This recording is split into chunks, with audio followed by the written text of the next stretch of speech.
오늘은 메시아와 그의 왕국. 오늘 찬양을 딱 부르면서 벌써 필이 딱 오셨죠? 찬양이 오늘 딱 말씀하고 맞는 찬양들인데, 오늘 본문이 메시아 예언의 말씀입니다. 기억나실 거예요. 메시아 예언의 본문이 몇 개 있었는데, 먼저 7장 어떤 예언이 있었죠? 처녀가 잉태하여 아들을 낳으리니 그 이름을 임마누엘이라 하리라. 메시아 예언의 말씀이 7장에서 한 번 있었고, 9장에서도 있었어요. 메시아가 오실 것인데 그분의 이름이 뭐냐?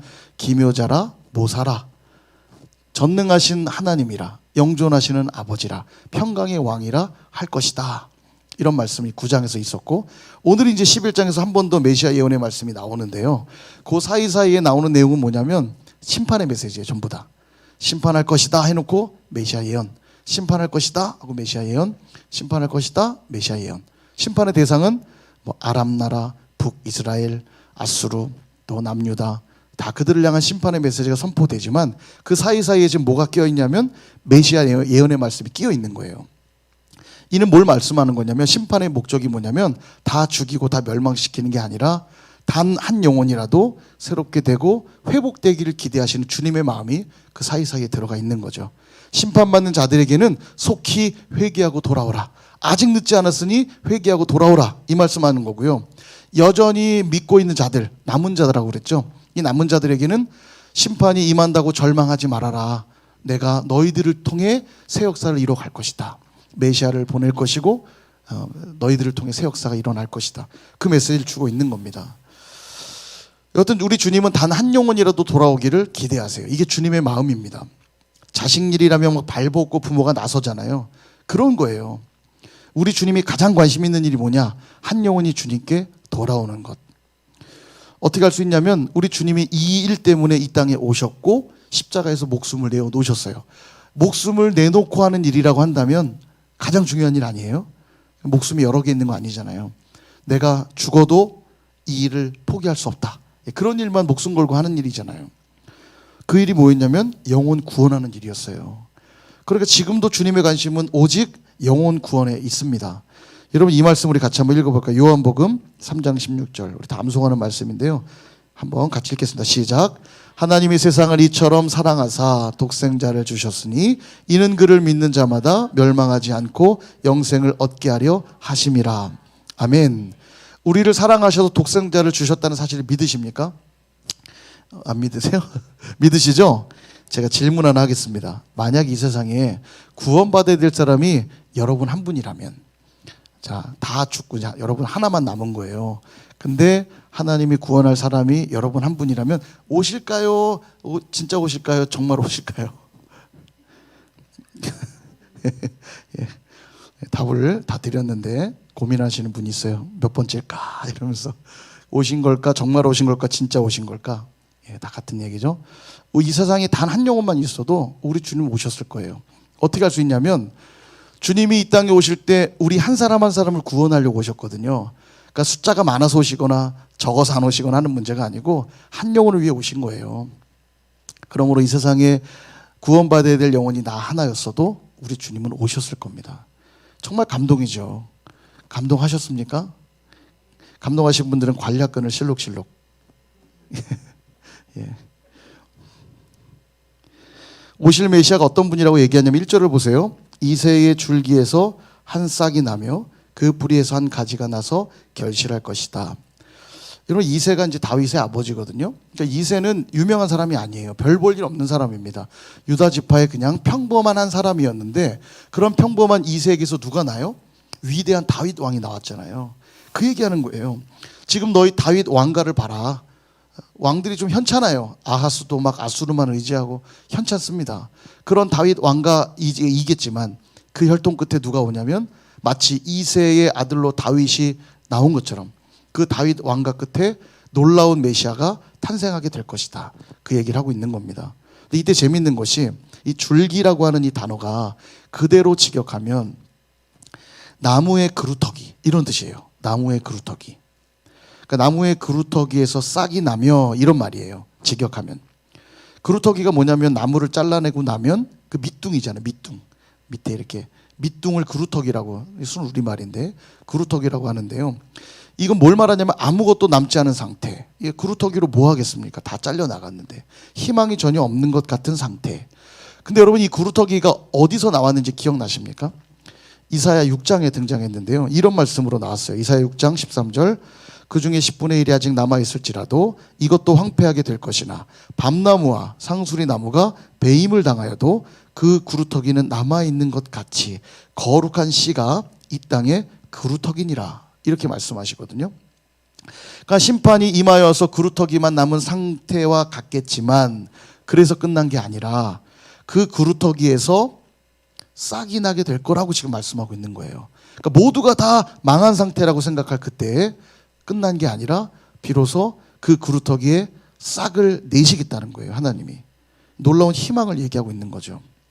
그들이 거룩한 씨라고 얘기하시고 예수 그리스도를 믿는 그들이 남은 자들이고 바로 그걸 말씀하시는 거죠. 그래서 여러분 우리가 구원의 은혜를 누리기 위해 꼭 필요한 게 뭐냐면 나의 무능, 나의 부패함을 인정하는 것이에요. 내가 완전히 잘려나간 나무처럼 그루터기처럼 소망 없는 모습을 발견하게 될 때, 그것을 고백하게 될 때, 그런 그루터기와 같은 내 영혼에 주님이 복음의 싹을 피우시는 거예요. 복음의 줄기를 심으시는 겁니다. 예수 그리스도가 나의 구원자시구나, 나의 치료자시구나, 그걸 고백하게 된다는 거예요.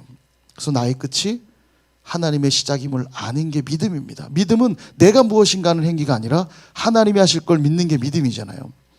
그래서 나는 할 수 없고 주님만 하실 수 있습니다. 이 상태가 진짜 믿음의 상태죠. 기억나실 거예요. 혈루증 여인이 그 혈루증을 고쳐보려고 수많은 의원들을 찾아가고 돈이란 돈을 다 써가며 가진 노력을 다했지만 병은 더 중차대해졌어요. 그렇게 하기를 몇 년 했냐면 12회를 했어요. 12년 동안. 그리고 더 이상 할 수 없는 그때에 누구를 만나요? 주님을 만나는 거죠. 주님이 지나갈 때 내가 이제는 저분이 아니면 다른 가능성은 하나도 없다. 내가 오늘 저분 옷자락이라도 잡아보자. 이 자기의 끝에 절망에 다다르니까 그리스도가 보이는 거예요. 옷자락을 잡는 거죠. 야이로의 딸도 마찬가지입니다. 야이로의 딸이 결국은 주님의 그 손을 잡고 달리다굼 해서 살리시는데 그때 살아난 그 소녀의 나이가 12살이라고 나와요. 여러분 야이로는 신분이 높은 사람입니다. 회당장이었거든요. 신분이 높은 자고 그에 따른 뭐 적절한 부도 있었겠죠. 딸을 살려보려고 여러 노력들을 분명히 했을 겁니다. 근데 해결이 되지 않았어요. 그러니까 주님께 나아온 거예요. 회당장이 주님을 찾아간다는 건 쉬운 일이 아닌 게 예수님은 당시 바리새인 서기관 이런 자들에겐 이단 취급받았거든요. 근데 그런 이단자에게 가서 회당장이란 사람이 높은 사람이에요. 그 사람이 가서 주님이 오시면 내 딸이 나을 줄 믿습니다. 우리 집에 좀 오십시오. 이 얘기한 거 되게 쉬운 일이 아니에요. 자기가 아무것도 할 수 없는 걸 깨달으니까 주님을 붙잡고 의지하는 겁니다.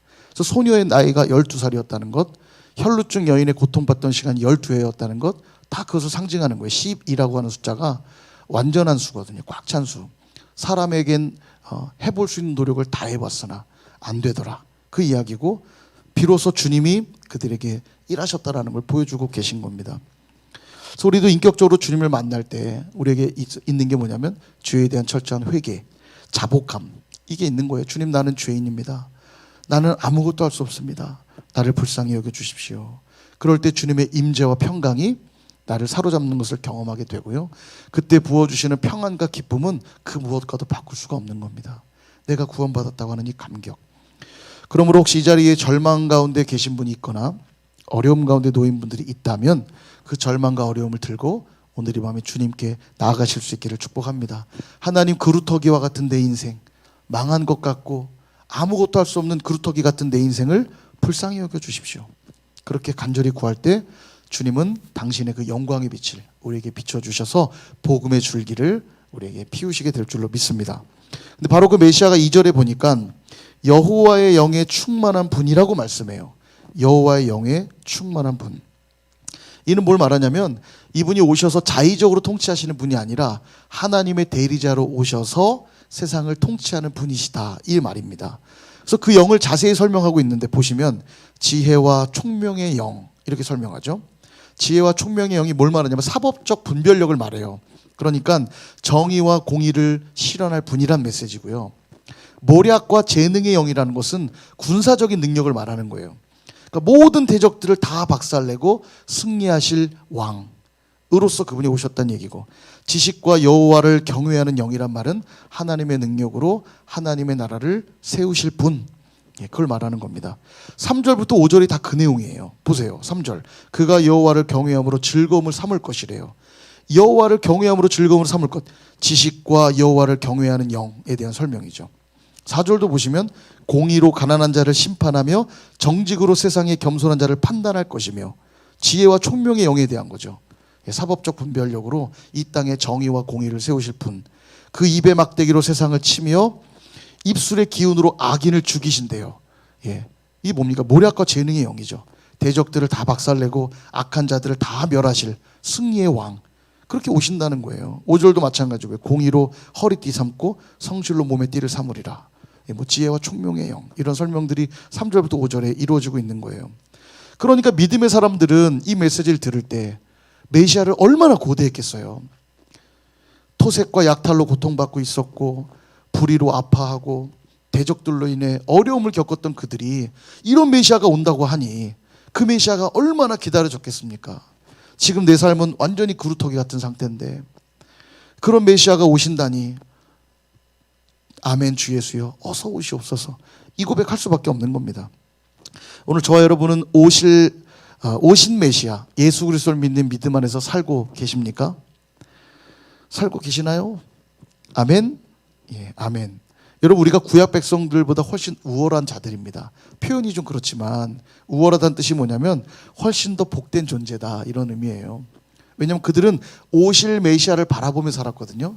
근데 우린 오신 메시아와 동행하며 살아가는 자들이에요. 우리가 훨씬 복된 자들입니다. 그들이나 우리나 믿음의 내용은 동일해요. 예수 그리스도를 믿는 믿음으로만 구원을 얻습니다. 믿음의 내용은 동일하지만 우리가 훨씬 더 큰 은혜 가운데 산다는 거예요. 비유를 들면 과거에는 이동수단이 그렇게 많지 않을 때는 마차만 타도 와 대단한 일이었을지 모르지만 지금 우리는 막 마이카 시대잖아요. 자기 차 끌고 다니죠. 또 외국 갈 땐 비행기 타고 날아가죠. 비교가 안 되죠. 구약에 살던 사람들 상상도 못할 겁니다. 그뿐만 아니죠. 소식 전할 때 막 비둘기 띄워 보낼 때도 있었잖아요. 비둘기 띄워서 소식을 전하고 그게 갈지 안 갈지도 몰라요. 이 비둘기가 어디로 갈지도 모르고 병에다가 편지 담아서 띄워 보내고 그러던 시절도 있었는데 지금은 손안에 이 스마트폰만 있으면 영상 통화도 하죠. 카톡도 보내죠. 모든 일이 돼요. 그런 거예요. 소식이 전달된다라는 내용은 똑같지만 어떤 방식으로 어떻게 누리느냐는 완전 차원이 다른 거죠. 구약의 백성들보다 우리가 훨씬 더 복된 존재들인 겁니다.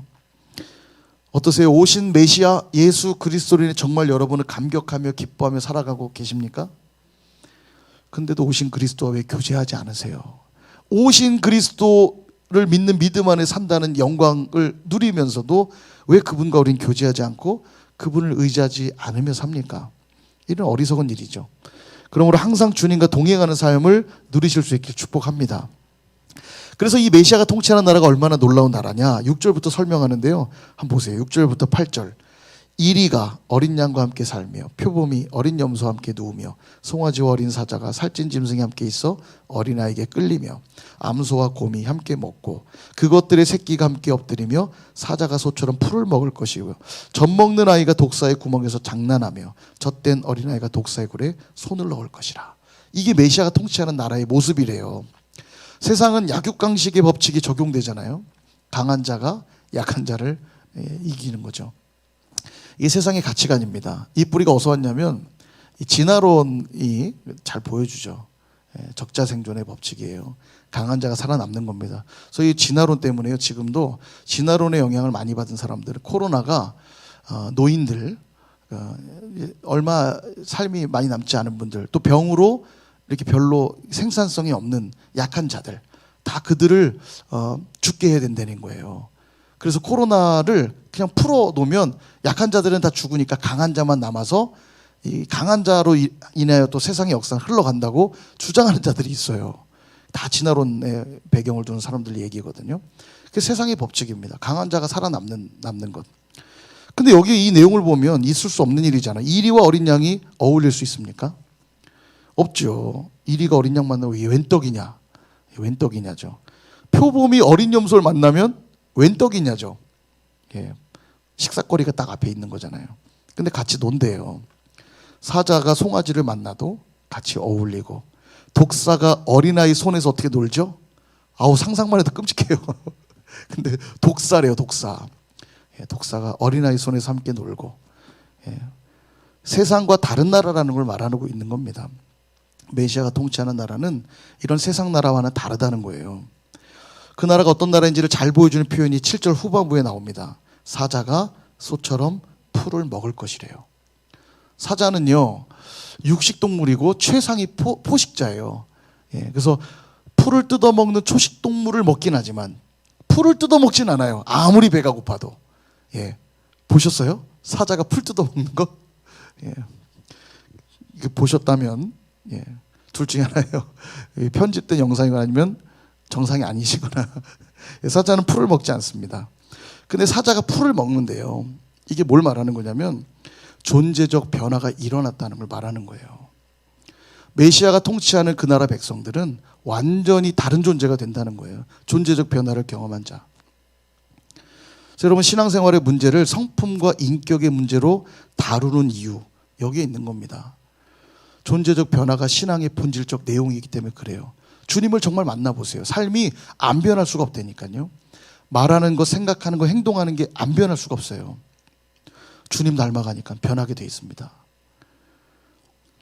존재적 변화가 일어나고 나니까 삶의 목적이 바뀌어요. 공원이 들어서는 걸 보면서 어떤 생각부터 들어와요?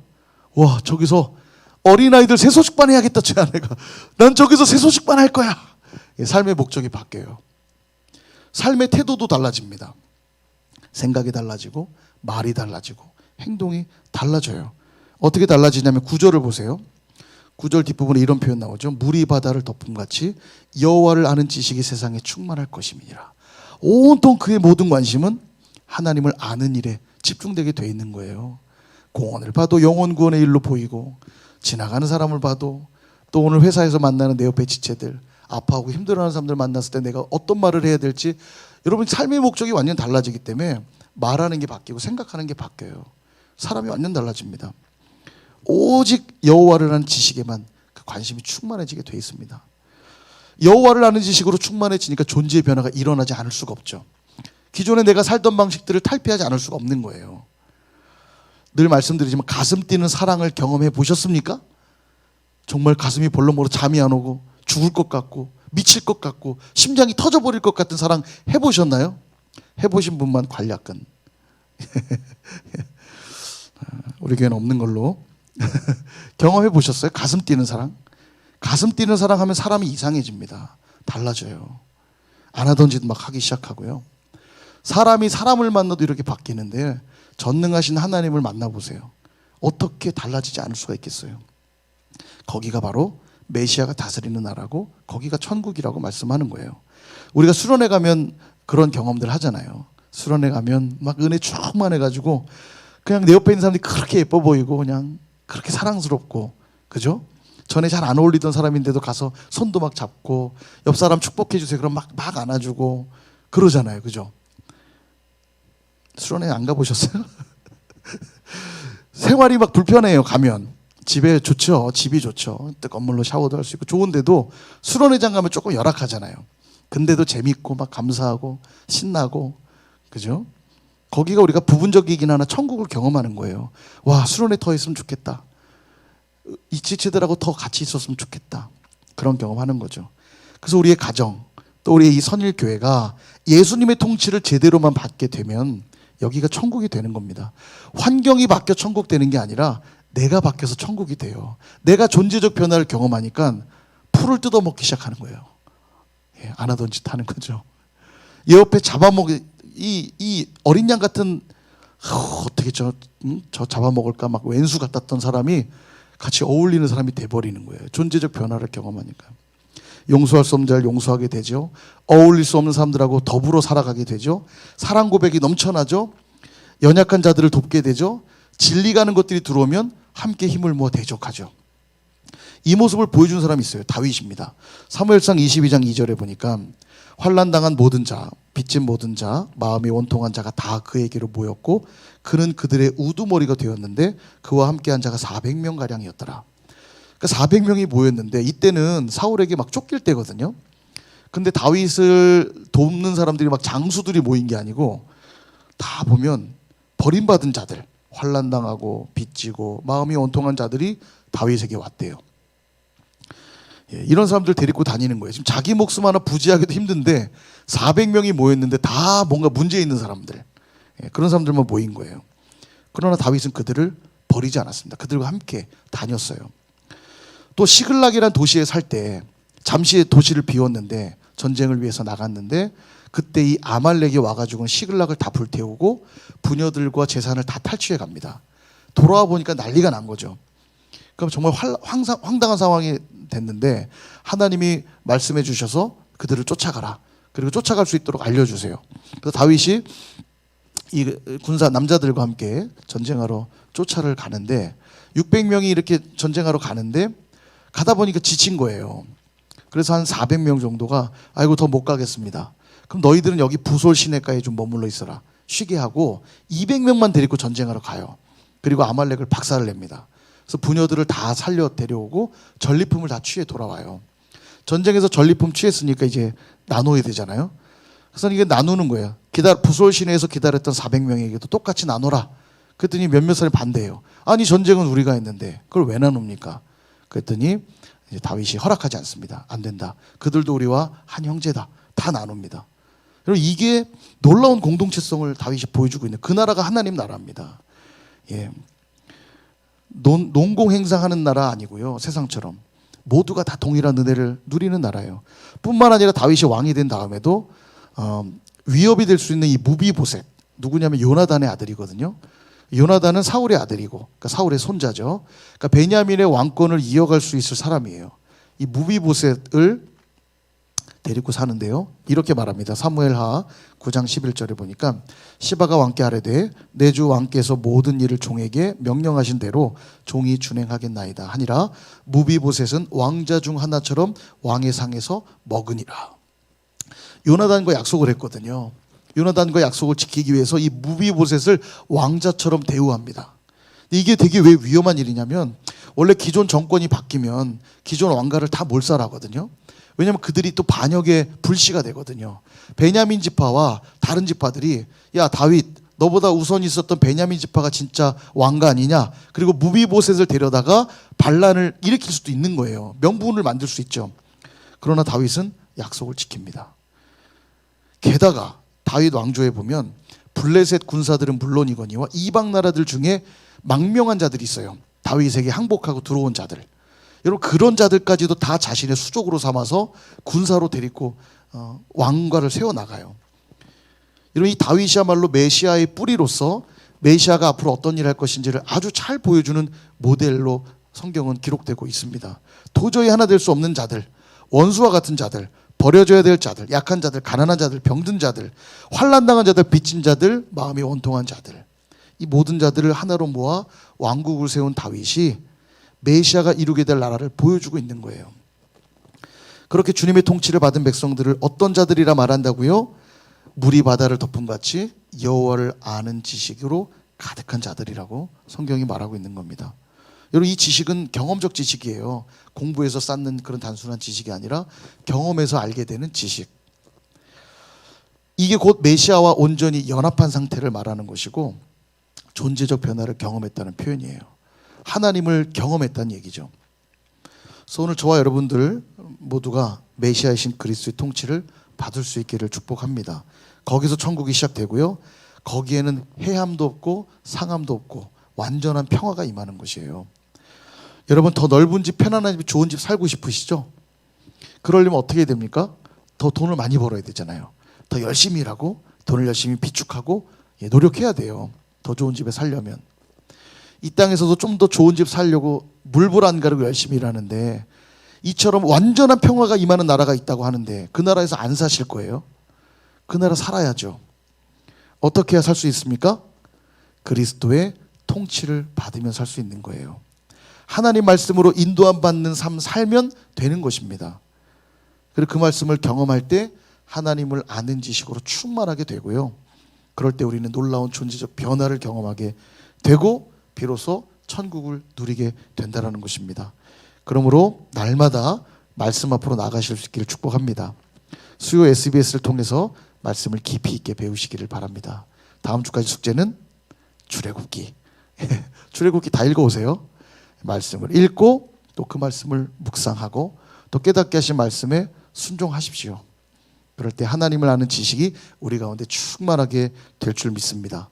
그럴 때 우리의 가정, 우리의 일터, 우리의 학교, 또 우리 선일교회가 하나님의 나라가 될 줄 믿습니다. 그렇게 살아가는 저와 여러분 다 되시기를 주님의 이름으로 축원드립니다.